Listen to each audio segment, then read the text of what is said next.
There is one fundamental condition that 99% of people on this planet suffer from, and that condition is self-identification. That is an identification with a version of yourself, a version of who you believe yourself to be and who you believe other people believe you to be, that you have created in your mind, that people have created in their own minds based off of the circumstances that they live in and the past experiences that they have had as people. If somebody asks you to tell them about yourself, you'll give them this sort of like recitation of history. You know, if you ask me about me, I'd say, my name is Jamie McCormick. I was born in Western New York. I graduated high school in 2018. I moved to Virginia in 2020. I have a daughter. I went to school here. I had a job here. I had this experience. I tell you this story. And this is a story that I've made up about myself, right? And it's not that these things didn't actually happen to me, but the problem is not the occurrence of these events in the first place. The problem is actually that I have based my personality, that I have based my idea of who I am as a person around these circumstances that I've experienced. And so over time, I have identified myself with every experience. Well, this happened to me, and so I do this. This happened to me, and so I act this way. I have this belief. I do this thing. And over time, this wears on us. And it's especially bad in today's world. Like right now, what's going on with people is that there's all this awareness about mental health, which is great. And I don't mean to invalidate that in any way.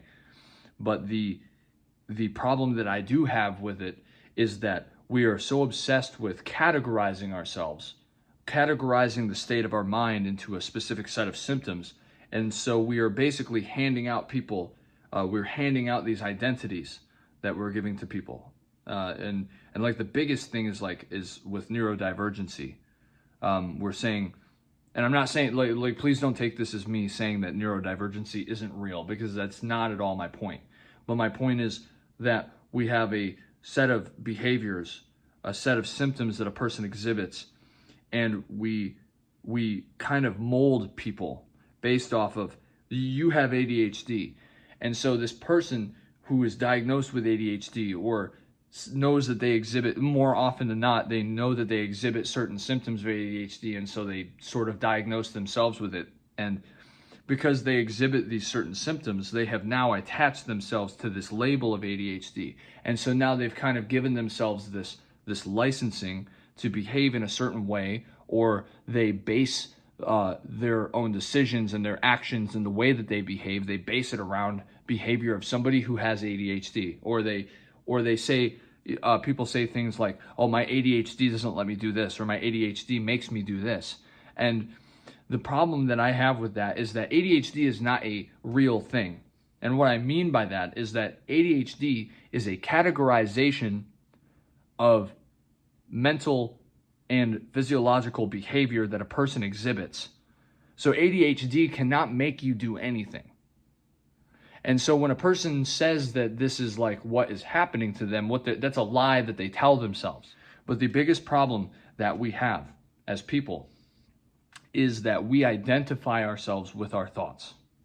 We identify ourselves with our mental processes. We say that I am my brain. We say that I am my thoughts. And so what happens is when the thoughts occur, because if you observe closely enough, you can understand that actually you are not your thoughts. The thoughts happen. The thoughts are something that are happening to you. And they're happening because you are this sort of organism that has a set of ganglia, and you have your brain that intakes information, and by intaking that information, it goes through this process of the sort of like past, present, future process of this is what this information has meant in the past.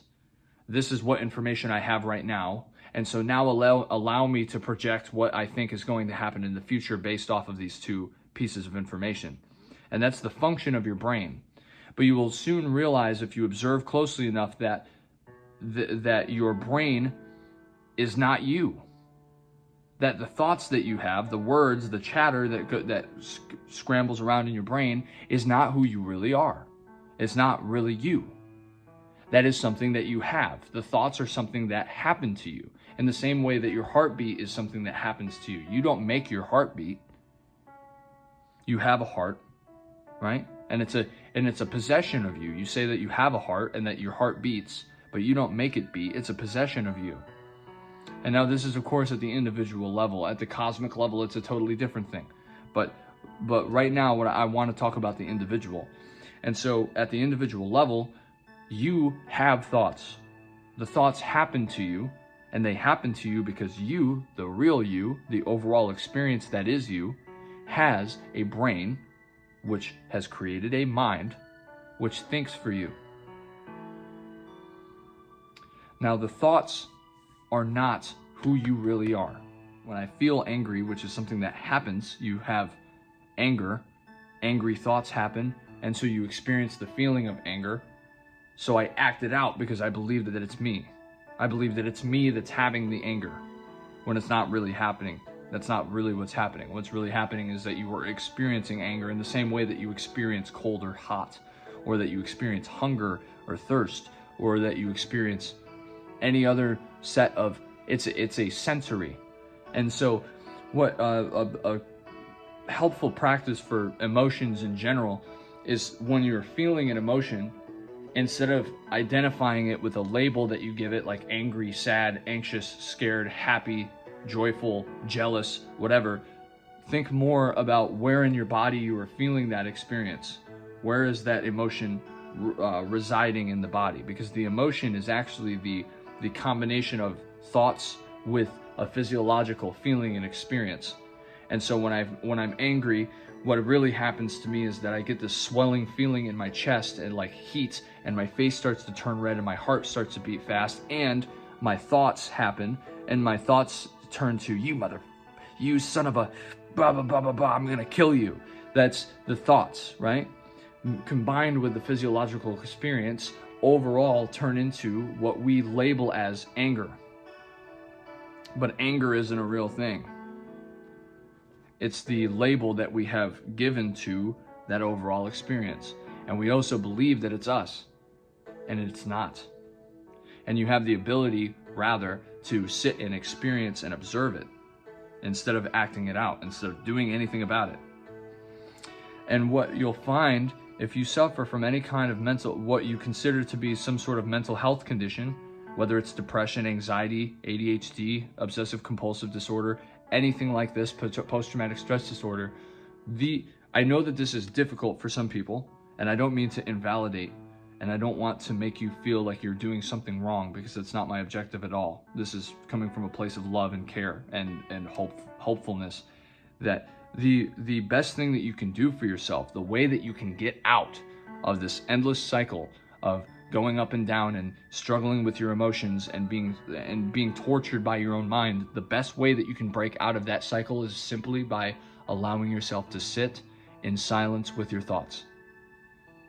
Allowing yourself to sit down quietly with your thoughts and let them happen. Don't try fighting them. Don't try controlling them. Just let them do what they're going to do. Because if you sit there and you stop messing with your mind, if you allow yourself to sit silently with your thoughts and stop messing with your mind, you will find your way out automatically, because you will find yourself in the present moment. You will find yourself completely immersed in the here and now. And in the here and now, by experiencing yourself, the more deeply that you experience this present moment, rather than constantly being dragged into the past or the future, you will start to feel, see, and understand, not at an intellectual level, because the thoughts are what you're trying to separate from, but you will start to see that there is distance between the observer and the thoughts, and that the thoughts are something that happens to the observer, but they are not originating from the observer, who is the real you in this individual context. So, your homework today, if you're seeing this video, is to spend 5 to 10 minutes at least sitting in silence with your own thoughts. Doing nothing but observing what thoughts come up. Don't try to change them. Don't try to make them stop. And just listen to them as if you were sitting and you're staring at a wall, and the thoughts that you're hearing in your head were the sound of running water in a creek next to you. Just listen to them and let them happen. Don't try to do anything about it. And you will see the separation. You will start to feel the separation between you and your thoughts.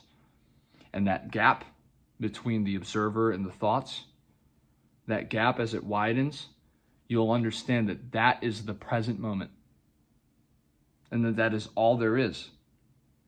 And the deeper you go into that, the more peaceful and liberated you will feel. I promise you. Do that for yourself today. Do that for me today. And leave a comment down below about how it made you feel, what your experience is with it. I want to know. I want to hear what you guys have to say. Much love to you guys. Thank you for watching this video. And I'll see you in the next one.